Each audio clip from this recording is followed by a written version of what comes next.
In the year of our Lord 879, the north of Rus lay hushed in grim waiting. Rurik, dying, founder of the line, left behind not merely the child Igor, but a perilous void of rule. In a world where the right to live is writ by the keenness of the axe alone, a babe upon the throne is but a sentence of death. It seemed the realm, wrought with such toil, should shatter into petty holdings and perish in strife, as did the first and now forgotten Rus Khaganate. Yet fate decreed otherwise. Forth stepped a man whose name, by birth, should ne'er have stood beside kings in the chronicles. Bereft of princely blood, he was deemed but a keeper of the seat, bound to guard it for the rightful heir. Yet this guardian wrought that which even Rurik himself had not achieved.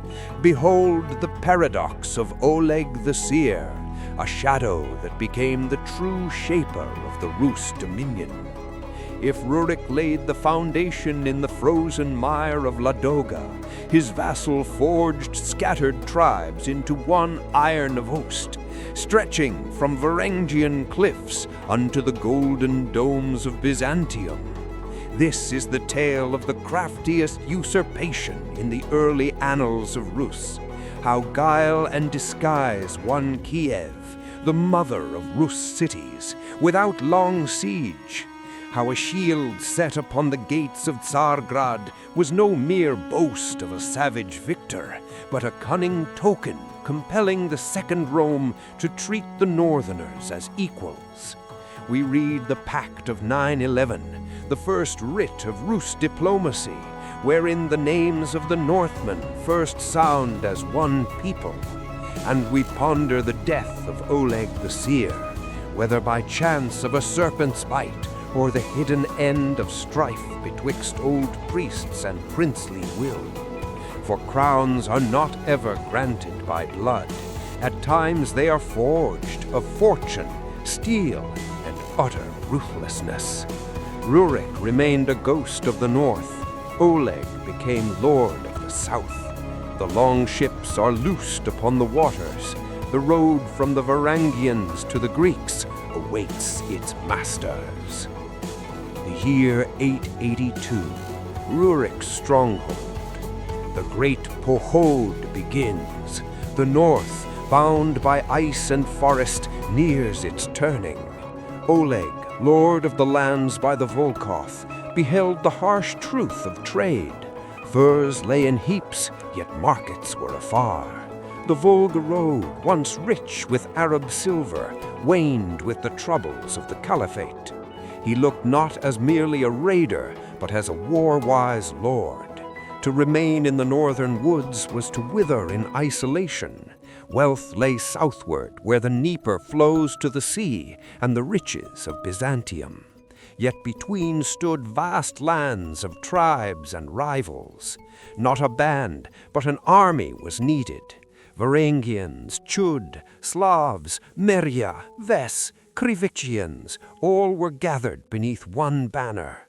No longer a wandering host of Vikings, but the seed of a great war machine. A many-tongued throng was forged into one will by discipline and hunger for wealth. Their fleet set forth, hundreds of boats dark upon the waters, moving like a great beast along the Dnieper. Smolensk fell swift beneath them. Yet Oleg did not burn and flee as raiders do. He set his own men in then as a garrison. Thus was his design made plain, not plunder, but dominion. Lubeck followed, the same fate, taken, subdued, held. Step by step he bound the north and south into one chain. Like a mighty river serpent, the host slid onward, devouring settlement after settlement. And with him, upon the foremost ship, was not Oleg alone, but the child Igor, not a burden, but a living token of rightful rule. And let them make use of the baths as much as they desire. The right to use the imperial baths was not merely a matter of hygiene, but a recognition of Rus as a civilized partner and a mark of the highest prestige. Provisioning of the fleet. Upon departure, the Greeks supplied their guests with sails, anchors, and ropes. Of particular importance was the legal section. The treaty placed the Rus law on equal footing with Byzantine law. If a Rus man killed a Greek or a Greek a Rus, justice would be carried out according to strict norms, not by whim. This act finally legitimized Rus as a full subject of world politics. Oleg the Prophet reached a height of power of which Rurik only dreamed. He forced the heirs of Rome to repair his ships and feed his warriors. It seemed the prince had outplayed fate itself. His rivals in Kiev, the Byzantine emperors, and the very logic of endless war. In that moment, he must have felt himself equal to the gods. But the pagan world lives by the law of balance. He who rises too high inevitably draws the blow of fate. Death had already taken root nearby. Not in the poisoned cup Oleg wisely refused, but in the place where he felt most invulnerable. In the skull of his old war companion. Autumn 912. Prince Oleg stood at the zenith of his power. Byzantium paid tribute, trade routes were under control, and the northern and southern tribes were bound by his iron will. It seemed earthly power itself had submitted to him. He had deceived Askold's guards, outwitted the Byzantine Greeks, and refused the poisoned cup. He had grown to see himself as master of circumstance. Yet in the pagan world, other laws prevail. The higher the hero rises, the closer fate watches. The time had come for an ancient prophecy, one Oleg had long sought to avoid. The Magi foretold, "You shall meet your death from your horse." For a northern ruler, a horse is more than transport. It is a battle companion, a part of the warrior's soul. Yet Oleg remained a pragmatist. Instead of sacrificing the animal, he chose a rational path. He removed the source of danger. The horse was sent far away. The order was strict. Feed it, care for it, but never bring it near the prince. Years passed. Campaigns faded into memory. At a feast, Oleg recalled the prophecy and asked his groom, "Where is my faithful horse?"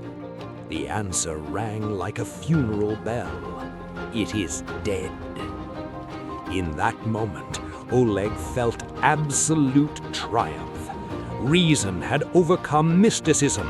Will had conquered fate. He laughed at the seers. "The Magi lie. The horse is dead, and I live." But it wasn't enough to hear it. He needed to see it, to witness the end of his enemy, to hold proof of his victory over destiny. He rode to the place where the bones lay bleaching. A barren hill. The wind stirred dry grass. Oleg dismounted and approached the remains. His boot pressed on the horse's skull. "Is it from this skull that I am to die?" At that very instant, from the hollow eye socket slid a dark serpent. A flash, a bite. The death of Oleg the Prophet is among the most poetic and debated scenes of early Rus history.